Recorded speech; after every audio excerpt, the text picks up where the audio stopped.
Alright guys, how we doing? It's a bit of a crappy day outside.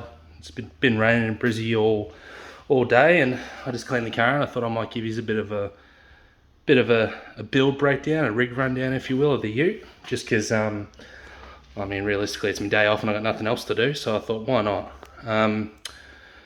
Alright, so maybe we'll just start on the interior. So just for anyone who doesn't know, I've owned this car since 2012. I bought it brand new, and yeah, it's been my daily driver ever since. And yeah, it's almost at that point where I think it's pretty much perfect, but we'll start in the interior. So first thing, unfortunately we've got these G6 seats. They're all suede. They'll eventually get retrimmed in it's all like GTP seats with black leather and suede and red stitching and all that. But I swapped out the door cards for XR6 leather door cards. So these were originally an ugly cloth material, but now it's all nice and leathery.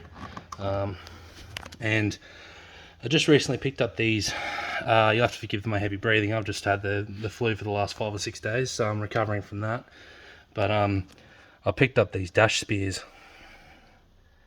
And you can see the weave there. They're a dry carbon. They're from the FG XR6 Sprint model. So pretty bloody rare. I'm happy I picked them up. I was tossing and turning about the price, and then I thought, you know what, these won't come up again for a long time, so until I buy a Sprint anyway. And yeah, I thought I'd pick those up, and they look quite nice. I actually really like them. But standard dash, apart from the gauge clusters, I've got Pro Sport gauges. I'll probably update those in the coming months, I'd say.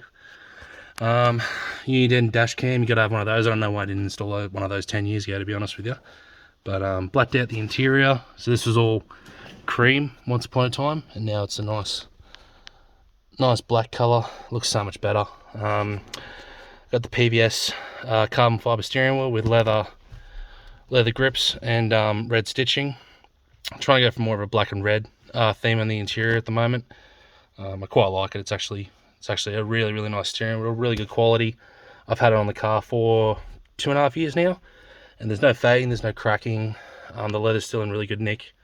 I'd highly recommend one of those. I've got a Race Eng, or however you say it, shifter from the US. So this was pretty easy for me to pick up, just because the shift pattern on these TR6060s over here is the same as the GT500 from the 2013. So that was basically just a, straight bolt on. It was easy as, quite pricey, but another piece that's better than factory, and it has that factory look to it. Alcantara, Kangaroo Alcantara, shifter boot and handbrake boot. Those are made by Premium Boots to You out of Petrie, just down the road from where I am. And I've got a Firebox fire extinguisher down there with a Cap Industries mount. I quite like having it there now. It was on the passenger side, but for passengers it was just a bit more of an inconvenience, so I've mounted it to my side. Easier access if, God forbid, anything does happen. Hopefully it shouldn't. But it actually serves a dual purpose. It actually holds down the floor mat, so the floor mat doesn't move. It moves every now and then. I've got to readjust it, but kind of saves the carpet a bit. The carpet is getting old. It's over 10 years old. The car's got 250,000 Ks on the clock, so anything to sort of preserve it's already there. The exterior, I also got aftermarket weather shields. I've painted these strips here matte black just because they were getting faded and old. They looked a bit crappy. Mr. Body Kit's roof wing, so that's held down with Sikaflex and double-sided tape. It's working quite well at the moment. The fitment's really good on these. I'm personally of the opinion, if you've fitted something from Mr. Body Kits and it falls off or it breaks, it's because you did a bad job. I haven't seen anything wrong with their products. They will fit pretty well. Then I've also got their tailgate spoiler, but it does mount to hard lids as well too. It is designed for a factory FG hard lid, but I was able to mount it and paint it. I got the color match pretty well. It's nice and glossy, and it fits really nice. I really like the look. I've gone for sort of more of an American muscle, pro touring, JDM kind of look on this car. And some people may not like it. I haven't heard a negative comment about it, but I love it. I think it looks great. just gives that something extra to the car. And then I've got the rear bar extensions with their mud flaps. They fit up really well. Their side skirt extensions, which fit up really well as well. And their front splitter or spoiler, whatever you want to call it. So that to me just kind of neatens up the front end of these Mark IIs. I don't really like the front end on the Mark IIs. I mean, I do and I don't. They are to be desired at times, especially if the car is at standard ride height. But I've got the XR8 bonnet, which I love. I don't really have any objections to people putting XR8 bonnets and XR6s. I think because it's an OEM part from factory. I mean, people put F6 front bumpers on their XR6 turbos and GTs and all that sort of piss. So it doesn't offend me like it does some other people. But yeah, that's one of the best things I did for the car, appearance-wise.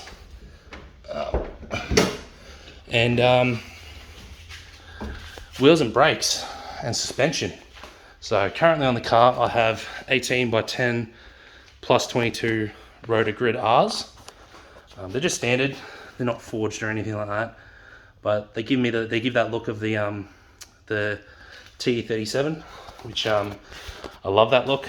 I will be upgrading these wheels soon to hopefully Koya SFO ones, which are semi-forged. They're stronger, they're lighter. They're the same style of wheel as what's on the V8 supercars, so I kind of want that more of that aggressive racing look.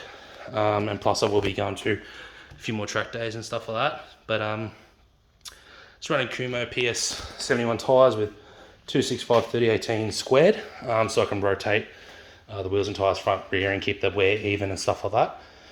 And then I'm also running Brembo brakes at the front. These are off these are genuine Brembos from Ford. They're off the GTF, the final run of the FPV Falcons. So they're 6-piston front with a 355 millimeter rotor, and they're running standard lines and standard pads at the moment, but that will get upgraded to race pads and braided lines and a DBA rotor. And then at the rear, same deal. 4-piston Brembos, 330mm rotors with standard lines and standard pads. Same deal, they'll get updated as well too. Suspension wise, the car's running everything's standard apart from BC Racing coilovers at the front, the BR series. They're lowered drops the car about 20mm all round. It's running standard leafs at the rear with 1.5-inch lowering blocks and BC Racing adjustable shocks. This car's got almost no axle tramp. It doesn't break loose, rarely ever, unless I really want it to, which is what I want. I'm not looking to blaze the tyres in every gear.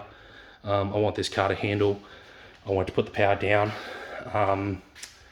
everything like that. So yeah, this is pretty much a perfect setup for me for what I want to do with the car, in my opinion. Continuing with appearance wise, got the HSP hard lid from HSP over in WA.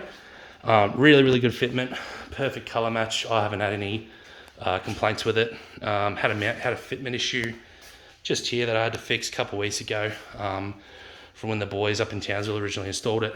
But apart from that, no dramas with that. We're running Mars LED tail lights at the rear. Some people like them, some people hate them. I personally really like them. And then we're also running the Mars DRL headlights at the front. That's probably a change there for halos. Stock FG Mark II headlights, sorry, with the halos in them eventually. Probably do that in the next 12 months or something, I'd say. And now we're on to the good stuff.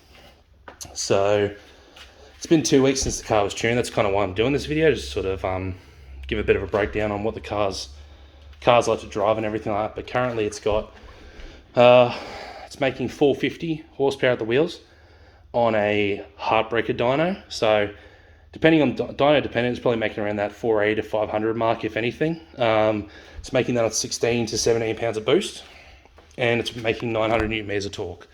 So some people may think the power might be down compared to other barriers, but the torque's right up there. Like this car gets up and goes when you're in the right gear. Going from left to right, we've got an Ants Performance catch can. I had no dramas fitting that up. I don't know why people whinge about the quality of their products. They're pretty good to me. I haven't had drama with them. You get what you pay for at the end of the day. Braided lines fittings are all pretty good. Got an aeroflow expansion tank. Replaced the standard coolant tank that tends to crack with an all aluminium one. XR6 Turbo Developments airbox. Ants Performance piping kit. I painted the exhaust covers. They kind of peel and everything like that, which is to be expected. They're high heat. Got a Pulsar GDX 3584 RS Gen 2. And then we've got a Mackie Lake Industries braided line oil and water setup. Also got, obviously the valve cover has been powder coated black. Looks a lot better than the red in my opinion. I might get that changed to a different colour one day when I want to break things up in the engine bay a little bit. Plasma man elbow, blocked off blow off valve. The turbo has the anti-surge compressor housing on the front, so there's no dramas with, touch wood, knock on wood, the turbo sort of having a bad day. But we did have an issue with the wastegate on the Pulsar turbo. It was holding itself open. It wasn't holding boost pressure properly, so we had to sort of correct that. We did the tune. Turbo Smart fuel pressure regulator, FPR 800 I believe it was. DC Engineering cover for the ECU, DC Engineering oil cap.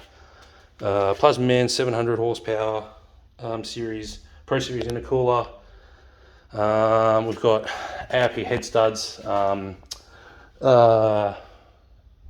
Empire Elite valve springs, Monster Torque oil pump gears, Empire Elite backing plate, Empire Elite timing chain kit with tensioner, Empire Elite crankshaft sprocket, and Ross Performance Gold Series balancer, which as soon as that was put on the car, the harmonic vibration from the engine, it just turned itself right down. Like it was day and night difference after putting that on. I highly recommend it to anyone with a Barra.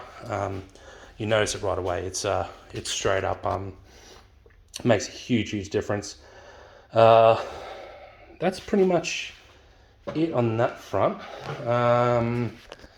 What else? Oh yeah, the car's tuned on. It was tuned on PCM Tech. Originally it was an SCT flash tune. The car made about 300 kilowatts, just under. I wasn't too happy with that.